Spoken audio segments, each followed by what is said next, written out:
नमस्कार, आप देख रहे हैं एनएमएफ न्यूज। मैं आपके साथ शबनम। पहले पाकिस्तान को सिंधु जल संधि सस्पेंड कर झटका दिया गया और अब बारी आ गई है बांग्लादेश की, जिसकी कमर तोड़ने के लिए अब मोदी सरकार एक बड़ा कदम उठाने जा रही है। गंगा जल संधि को लेकर एक अहम फैसला मोदी सरकार की तरफ से जल्द लिया जा सकता है। दरअसल ये संधि 30 सालों तक रहने वाली थी, जिसको बातचीत के लिए आगे बढ़ाने के लिए फिर से सरकार ने कदम आगे बढ़ा दिए हैं। सरकार अब चाह रही है कि ये संधि सिर्फ 10 से 12 या 15 साल तक की हो, जिसकी बातचीत के लिए अब सरकार आगे कदम बढ़ाएगी, बांग्लादेश से बात करेगी और हो सकता है इस मामले में बांग्लादेश को एक बड़ा झटका दे दिया जाए। तो इस पर चर्चा के लिए मेरे साथ मेरे सहयोगी अभिषेक है। अभिषेक, जिस तरीके से पाकिस्तान को तो पानी के लिए तरसा दिया गया, लेकिन जो बांग्लादेश जब पहलगाम आतंकी हमला हुआ, भारत ने पाकिस्तान को मुंहतोड़ जवाब दिया, तो पाकिस्तान के साथ जाकर खड़ा हो गया था। क्या अब उसे भी पानी के लिए बूंद बूंद के लिए तरसाने का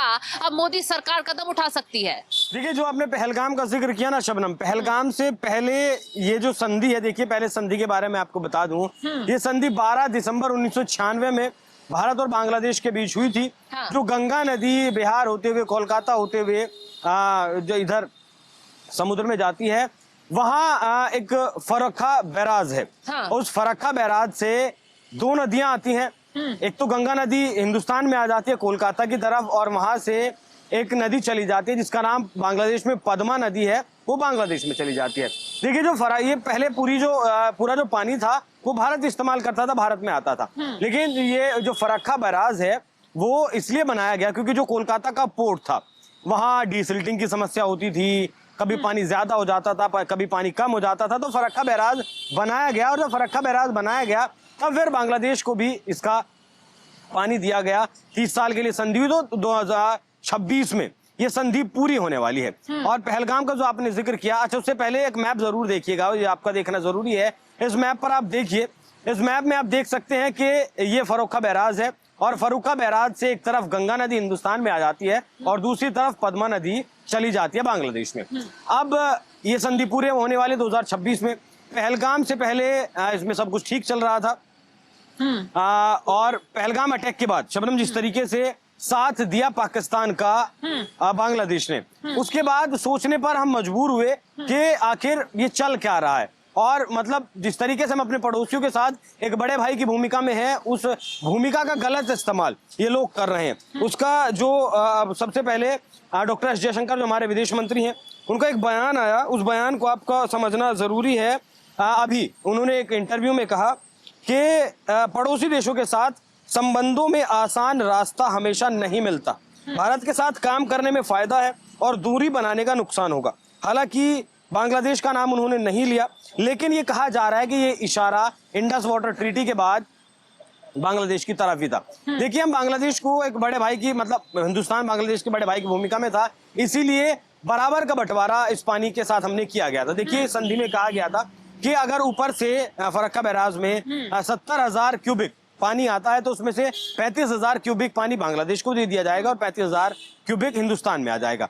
अगर इसमें 75,000 क्यूबिक पानी आता है तो 40,000 भारत की तरफ आ जाएगा और 35,000 पाकिस्तान की तरफ चला जाएगा। लेकिन अगर 80,000 आता है तब फिर ये पानी आधा आधा बढ़ जाएगा। इस पानी के ऊपर बांग्लादेश की जो सिंचाई है वो बहुत ज्यादा निर्भर करती है। आपको पता है कि टेक्सटाइल इंडस्ट्री, टेक्सटाइल के मामले में बांग्लादेश एक हब है टेक्सटाइल का, वहां पानी की जरूरत पड़ती है और पानी की किल्लत वहां हो सकती है।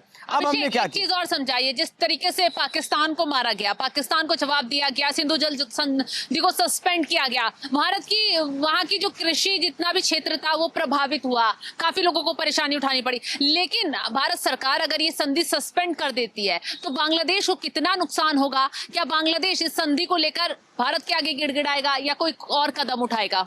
देखिए, ये जो कोशिश है ये दबाव बनाने की ही है कि जिस तरीके से चीन के करीब बांग्लादेश जा रहा है उस तरीके से चीन के करीब बांग्लादेश ना जाए। क्योंकि अगर आपको याद हो, अभी पिछले ही महीने ये आपका मोहम्मद यूनुस चाइना गए, शी जिनपिंग से वहां मुलाकात किए और बहुत सारा निवेश वहां से $230 मिलियन का निवेश वहां से वो लेकर आए, जिसमें जो तीस्ता नदी के ऊपर एक प्रोजेक्ट, मतलब तीस्ता जो प्रोजेक्ट है वहां हमारा एयरबेस है, बहुत जरूरी हमारे लिए वो जगह है। और तीस्ता नदी के ऊपर एक प्रोजेक्ट बनाने की लोग कोशिश कर रहे हैं। एक तरीके से चाइना अपना नेवल बेस बनाने की जो है कोशिश कर रहा है, जो कि भारत के लिए सही नहीं है। चीन की 14 कंपनियां आई, 230 मिलियन का इन्होंने निवेश किया।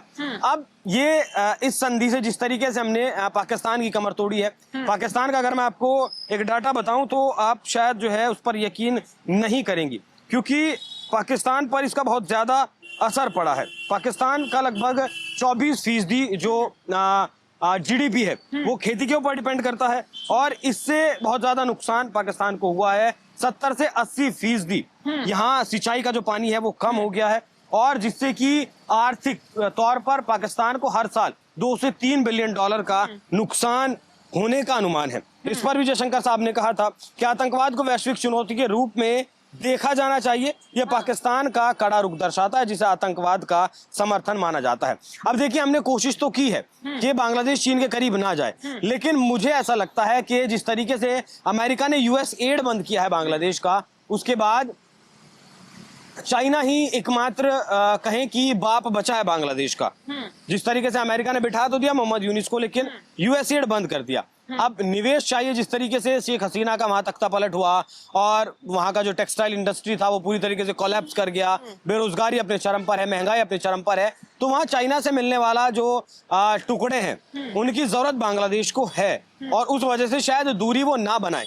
लेकिन ऑफिशियली या फिर अनऑफिशियली या फिर अंदर खाने जो चीजें भारत के खिलाफ रच रहा था बांग्लादेश, मुझे लगता है उन पर थोड़ी सी लगाम लगेगी, क्योंकि पानी बहुत जरूरी है। और अंजाम बांग्लादेश देख चुका है कि पाकिस्तान के साथ भारत ने क्या किया है। अभी 21% जो रिपोर्ट्स दावा कर रही हैं वो 21% पानी कम जा रहा है। इसीलिए बिलावल भुट्टो जैसे मतलब जो नेता हैं, मतलब जिनके बयानों को शायद मतलब कोट भी नहीं करना चाहिए, जो कहते थे कि इंडस में या तो पाकिस्तानियों का पानी बहेगा फिर हिंदुस्तानियों का खून बहेगा, आज वो फिर गिड़गिड़ा रहे हैं, बौखला रहे हैं कि हिंदुस्तान कैसे भी करके पानी को छोड़ दे, लेकिन हिंदुस्तान पानी को छोड़ने के मूड में नहीं है। और यही हथियार का इस्तेमाल अब बांग्लादेश के ऊपर किया गया है। अब देखिए, जिस तरीके से अमेरिका ने बंकर बस्टर बॉम्ब का इस्तेमाल किया ना ईरान के ऊपर, ये बांग्लादेश के लिए बंकर बस्टर बॉम्ब ही है।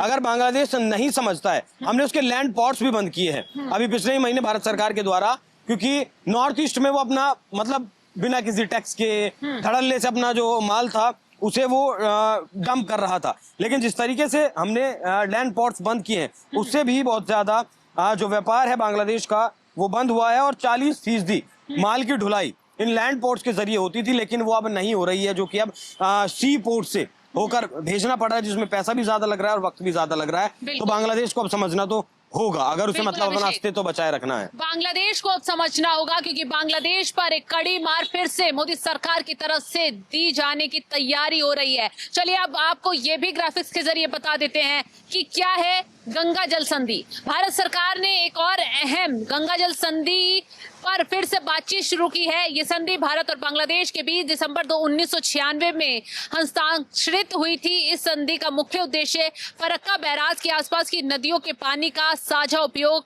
तय करना था, खासकर उस समय जब जल स्तर सबसे कम होता है, यानी मार्च से मई के बीच समय। पहले इसे अगले 30 सालों तक बढ़ाने की बात चल रही थी, लेकिन पहलगाम हमले के बाद भारत का रुख अब काफी बदल चुका है। विदेश मंत्रालय के एक वरिष्ठ अधिवक्ता के मुताबिक हम पहले संधि को 30 वर्षों के लिए बढ़ाने के पक्ष में थे, लेकिन पहलगाम हमले के बाद परिस्थितियां पूरी तरह बदल गई। भारत ने बांग्लादेश को यह स्पष्ट कर दिया है कि देश विकास आवश्यकताओं को देखते हुए अब उसे अधिक जल की आवश्यकता है, इसलिए अब ये संधि एक छोटे समय के लिए 10 से 15 साल की अवधि के लिए की जाएगी, जिससे भविष्य में जरूरत के अनुसार बदलाव किए जा सके। फिलहाल की व्यवस्था के अनुसार मार्च 11 से मई 11 के लीन सीजन में भारत और बांग्लादेश को बारी बारी से 35,000 क्यूसेक जल 10-10 दिनों के लिए मिलता है। भारत अब इस अवधि में अतिरिक्त 30,000 से 35,000 क्यूसेक जल की मांग कर रहा है। तो ऐसे में अब बांग्लादेश पर जल स्ट्राइक की बारी आ गई है। अभी पाकिस्तान को सबक सिखाया गया, अब बारी बांग्लादेश की आ गई है। तो आपने लीन टाइम की बात की ना, अप्रैल से मई वाली जो बात की, हाँ। ये देखिए फसलों की क्रॉपिंग के लिए जरूरी होता है, जो धान बांग्लादेश उगाता है उसके लिए जरूरी होता है। और जो 10 दिन वाला आपने बताया, ऊपर से पानी कम आता है, इसीलिए 10 दिन 35,000 क्यूसेक पानी भारत को मिलता है, और बाकी जो बचता है वो 10,000 और 20,000 और बांग्लादेश जाता है। और 10 दिन का ऐसे ही होता है। अच्छा, बांग्लादेश का जो एक बहुत फेमस मछली है, मुझे नाम उसका याद नहीं आ रहा है, वो जो मछली है उसका भी अंडे देने का जो वक्त है वो भी ये लीन पीरियड अप्रैल से और मई के बीच का ही है। और ये सिर्फ फ्रेश वाटर ही चाहिए होता है। अगर ये पानी भारत बंद कर देता है या कम कर देता है तो एक तो उसका जो खेती का जो सिस्टम है वो असर पड़ेगा। ये जो मछली का व्यापार है उस पर फर्क पड़ेगा। और जो कपड़े का जब टेक्सटाइल में जब काम होता है वहां भी पानी की बहुत ज्यादा जरूरत पड़ती है, तो उस पर फर्क पड़ेगा। मतलब भारत के एक कदम से पाकिस्तान के 3 कारोबार ठप हो सकते हैं। शबनम, चलिए देखना अब ये होगा कि गंगा जल संधि को लेकर मोदी सरकार आगे क्या फैसला लेती है, बातचीत से क्या हल निकलता है और क्या बांग्लादेश पर असर पड़ता है। फिलहाल इस खबर को लेकर आप क्या राय रखते हैं, कमेंट कर अपनी राय जरूर बताइएगा। और तमाम खबरों की अपडेट के लिए आप हमारे साथ जुड़े रहें। नमस्कार।